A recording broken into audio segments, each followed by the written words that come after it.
What's happening, guys? I'm Dan. Welcome back to the channel. Today I'm diving back into more epic OG beer, guys, and it's coming from Lawson's finest liquids. It's the infamous Sip of Sunshine.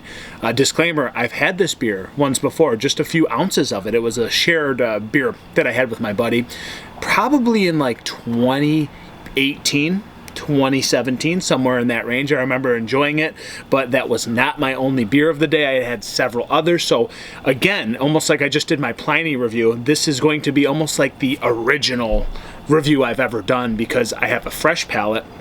I'm taking it pretty seriously, and again, it's not being shared, it's not being split, and I have not had anything else to drink, so this is going to be the authentic review from me in 2024. So is Lawson's finest liquids, the Sip of Sunshine, still an epic beer in 2024? That is what we're going to investigate today. I'm really thrilled to have these beers again, ones that really got me into the craft beer game, that got me really just pumped up and just kind of super obsessed with it, that turned into this amazing hobby that I have right in front of you guys. Again, Sip of Sunshine, one of the OG infamous awesome beers. Let's talk about it. So 8% ABV, so again, not a small beer. And our lupulin-ladin India Pale Ale is packed with juicy tropical fruit character, bright floral aromas, delectable layers of hop flavor.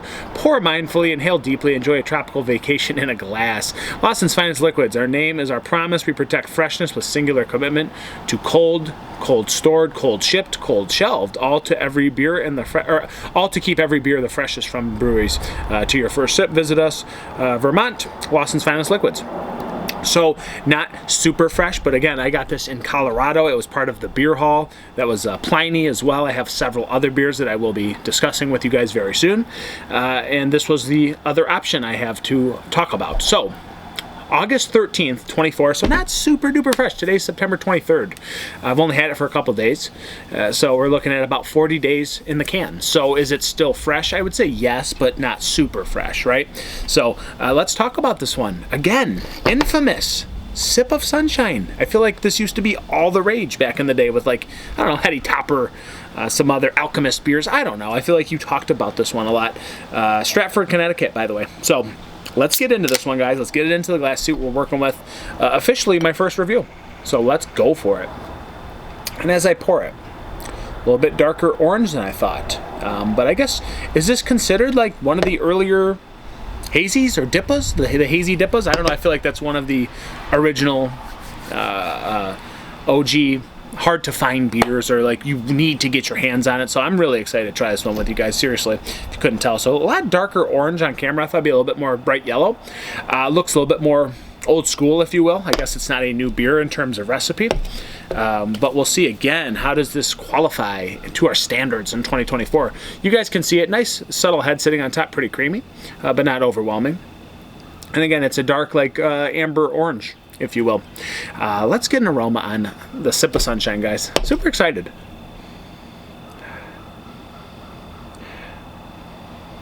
It's subtly delightful. Like, yeah, it's juicy. It's like got a little bubblegum juice. It's got a little bit of like floral zestiness. It's got a touch of tropical genericness, really. I don't feel like anything is really just like jumping out at the nostrils. Like, yeah, that's pineapple, that's mango. Like, sure, some sort of mixture of the smoothie of those things is in here, but it still smells grassy. It still smells slightly just, again, zesty floral in a way. Kind of sweet honey malt. I feel like I undersold how good Pliny was. Like, I had that yesterday, guys. It was so freaking good. Like, I had another bottle, split it with my brother-in-law. I think I undersold how good that beer was. I feel like that was basically like a 5 out of 5. I gave it a 4 or 5. I kind of think I messed up my rating, so disclaimer, sorry. I know it's what's final is final, but I think that beer's a 5. So will this be there? I don't know. I like the West Coast styles more these days. This doesn't seem like super new age. Like, at the time when this was released, it probably was unbelievable to the aroma and to the taste, but investigate a little bit further here. It does smell sweet though, like sweet orange, a little bit of grapefruit, even just a little bit of, again, tropical genericness with a little bit of juicy bubblegum. I'm not like super overtaken by this aroma, like, or overwhelmed. It's good for sure. Again, more like hop character, a little bit of grassiness. Let's dive in, guys. Sip of Sunshine. Let's stop smelling it. Let's taste it. Cheers. 8%. Let's get it. Good times right now.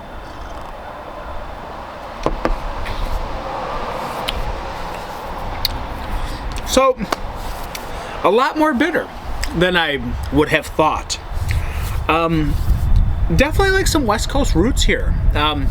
Pretty bitter on the back end, and it does dry out compared to the honey malty sweetness you get. There are notes of honey malt. There's definitely a big bit of sweetness to this beer, but I'm surprised it does dry out quite a bit, and you're left with like that kind of grassy pine resin that just resonates with you. Resinous and resonates with you, good one. But really, it does, and I'm pretty surprised how hop forward and how dry it is on the back end, because it does really dry out your palate like a West Coast IPA. I actually am a little taken back. Like, I guess I had a different perspective of how this beer would taste. But again, it's one of those OG old school beers that I feel like was ahead of their time. This is like a East Coast, West Coast hybrid to me. Make almost like a mid-American. So it's like all those things. It's like West Coast hoppiness and dry bittering and resin on the back end. And then you got a little bit like that hop sweetness and a little bit of floral, a little bit of like tropical notes. I get like a lot of orange and citrus as well. I don't know how like super tropical this is. That's almost like a second thought compared to the pine resin and compared to like the sweet malty complex this has. This is certainly a good beer. But by today's standards, I feel like Pliny was like holding its own for being still like a nearly flawless beer. I don't know if this is like necessarily a 5 out of 5, to be quite honest. It's still a really tasty beer, actually, though.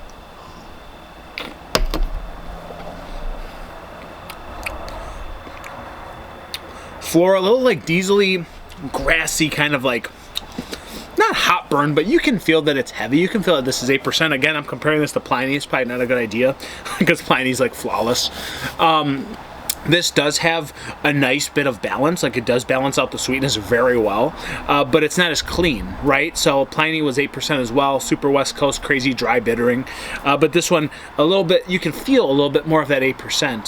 The hoppiness does weigh down on you a little bit, where Pliny did not.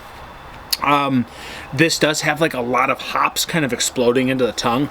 But again, that pine resin and bitterness does weigh a little bit compared to maybe the Pliny. I know that's a terrible comparison, but we're talking about OG infamous beers here. So is Sip of Sunshine a little bit underwhelming? Or is it better than I maybe would have thought? It's a little bit underwhelming. Like, it's a great beer, right? Don't get me wrong. It's just that I expected it to be different. I didn't realize how West Coast this was or how hybrid it was. Again, I feel like it's like a mid-American malt level meets West Coast bitterness meets like a little bit of that East Coast like hoppy, not hoppy, I guess that'd be West Coast, but again, the like the bright aromatics, a little bit of like the citrus and tropical fruit notes. But those are like a second thought to me. Again, the tropical fruit, not that abundant to my palate. I guess the hoppiness and grass and a little bit of like the heavy feel to this beer with the malt level, it exceeds that of the tropical fruits.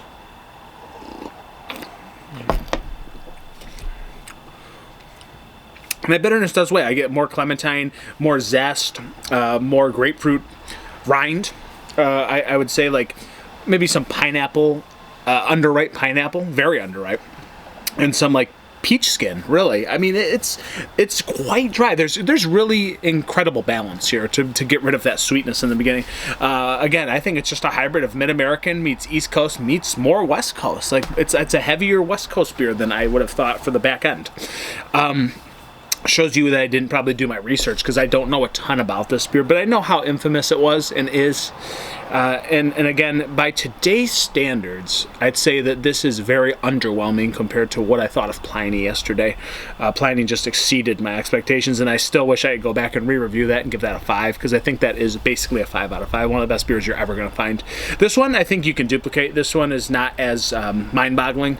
It does feel very new school. But it does have that maltier profile, a little bit more of that, again, the hop bitterness on the back end that weighs on you. Not a mind-blowing beer in 2024 standards. So is this good, bad, or ugly? It's decent. it's a decent beer, I would say, in 2024. In 2010, it was probably mind-boggling, right? Mind-boggling beer. In 2024... I'm sorry, guys, the camera died from talking so long. So again, I'm trying to wrap this up. This beer is really good. It's got this like floral decadence with zesty kind of citrus. There's a little bit of tropical underripe fruits in here. There is a little bit of a sweet maltier profile, a little bit of honey thrown in the mix, some doughy bread. And again, the resinous pine and bitterness on the back end, very strong, way stronger than I would have thought. Again, in the 8%, I wouldn't say it weighs on you because there is really good balance here. But this is probably a terrible follow-up compared to like drinking Pliny yesterday. Maybe any beer was doomed that I was going to try. So is this great? I think it's good. 2024 standards, again, I guess it's not really fair because we've had so much now and there's so many options. So is this good by today's standards? Yes, but it's not great. So this is a nice hybrid beer, really nice OG, infamous beer. Still fun, still great to try this and drink this one, guys. It's not like it's bad. It's just not like 5 out of 5. It's not even a 4 or 5 for me. Where am I going to put it?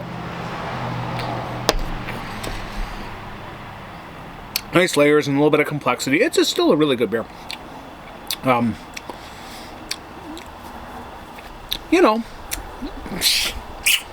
It just feels bigger. It's the drinkability for me. Like the floral, slight perfumey, slight like real big bittering kind of collides a little bit on the back end. It makes it just a little bit less desirable than maybe I would like. Today's standards.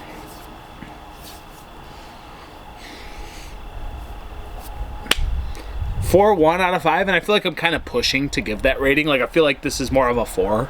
I'm gonna go 4.05. This is my honest opinion, guys. 4.05 out of 5. It's good. It's really good, but it's not mind-boggling in 2024. Thank you so much for being here, guys. It was a sip of sunshine from Lawson's Finest Liquids. It's been another fun one. It's in the books. Cheers.